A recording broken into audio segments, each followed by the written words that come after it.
So, ayan mga bro. So, welcome to another video. So, magandang araw sa inyong lahat. Sasagutin ko lang yung nag-comment kasi ang comment niya ay paano daw natin malalaman ang CDI kung ito ba ay DC or AC CDI. So, napakagandang tanong niyan mga bro. So, paano nga ba natin malalaman kung ang CDI natin AC ba or DC? So, ayan mga bro. So, bago natin umpisahan, kung hindi ka pa nakasubscribe, subscribe ka na and hit the notification bell para po lagi kang updated sa mga videos na upload pa natin. So, bali pala mga bro, ito gagawa muna tayo ng part 1. So, pang mabilisan lang para malaman natin kung ang CDI ba or AC at DC. Wala kasi tayo mga brong sample ngayon. Pinagtatapon ko na yung mga pinagpalitan kong CDI na 6 pin, na 5 pins, na 4 pins na mga wala naman, sira na talaga. So, hindi ko naisipan na may magtatanong pala na ganito.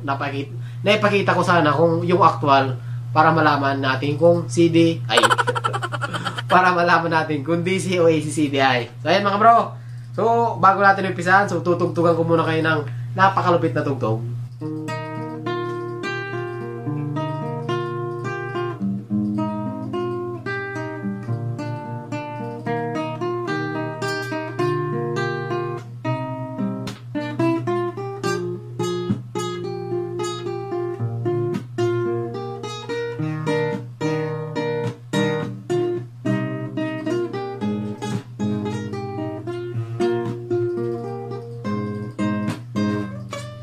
So, ayan muna ngayon.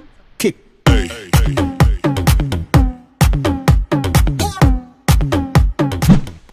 So, andito na tayo mga bros. Gumawa tayo ng drawing na CDI. Pagpasensahan nyo na, maganda.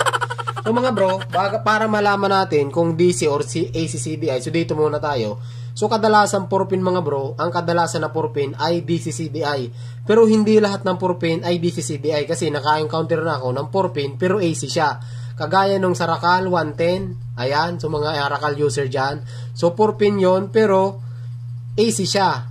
Ngayon, para malaman natin, ganito kasi, kung hindi nyo pa napanood yung mga diagram ng mga CDI natin, kung AC o DC man, so panoorin nyo, meron na tayong mga ginawang video noon, so hanapin nyo na lang. Panoorin nyo para malaman doon. Kasi hindi ko na ituturo yung mga sunod-sunod na connection nito. Doon lang tayo sa tanong, paano malalaman kung DC or AC CDI. So, unahin natin mga bro itong 4 pin. So, dapat alam nyo rin ang diagram nito. So, itong isa, kung nakikita nyo, ito po ay ground. Itong isa, timing trigger or pulser. Timing trigger o pulser.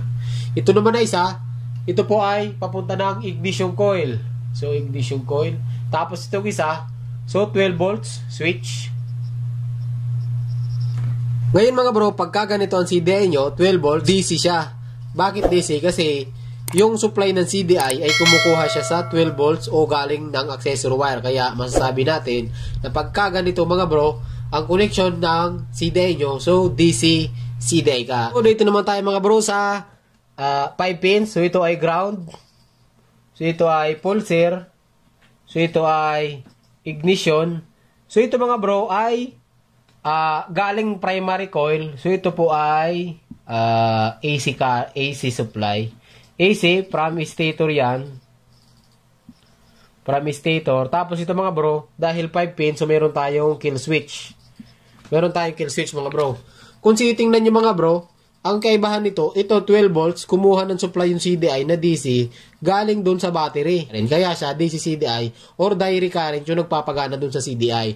So ito namang isa, kaya AC siya, kasi yung pinagkukunan niya ng supply para magkaroon siya ng power ay AC, galing siya ng stator. Kaya masasabi natin na ito ay AC current mga bro. Sabi ng ibang mekaniko, pag maliit daw DC, pag malaki daw AC, ganon. O baliktad ba? So hindi kasi ako doon bumabase mga bro. Ako na para malaman mo kung AC or DC CDI, kailangan malaman mo yung supply niya kung saan nanggagaling. Kung nanggagaling ba sa battery, DC yon. Kung manggagaling sa stator, yun ay AC. Ngayon mga bro, ayun na nga ito, kaya naging AC ito kasi yung supply niya ay nanggagaling siya ng primary coil doon sa stator. Pati mga bro, yung 6 pin, kadalasan ng 6 pin talaga ay AC at 5 pins AC kasi meron silang kill switch at ang supply nila ay nanggagaling ng stator kaya nagiging AC. So shortcut na tayo mga bro. So ito yung tuturo ko sa inyo para talaga malaman nyo kung AC or DC. So hanapin nyo yung stock nyo CDI at pag nakita nyo na mayroong kulay doon na black red, yun ay AC mga bro. Ganito kasi yun. Halimbawa, itong 4 pins, so hindi siya, ito ay kulay black-red. Black-red.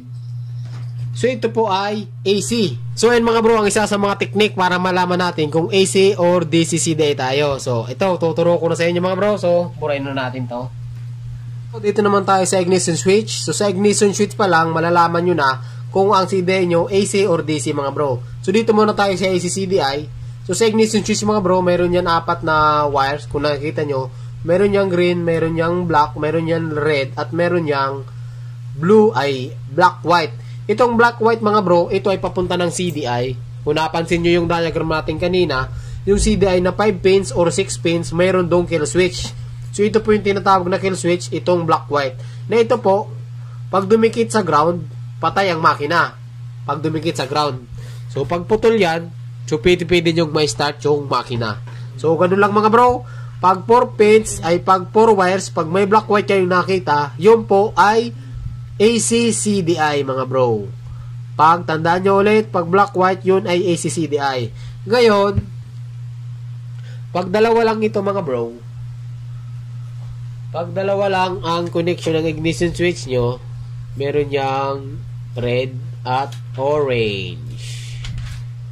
Ayan. Pagka ganito mga bro, yun ay DC CDI mga bro, kasi wala siyang kill switch na tinatawag. So, ganun lang.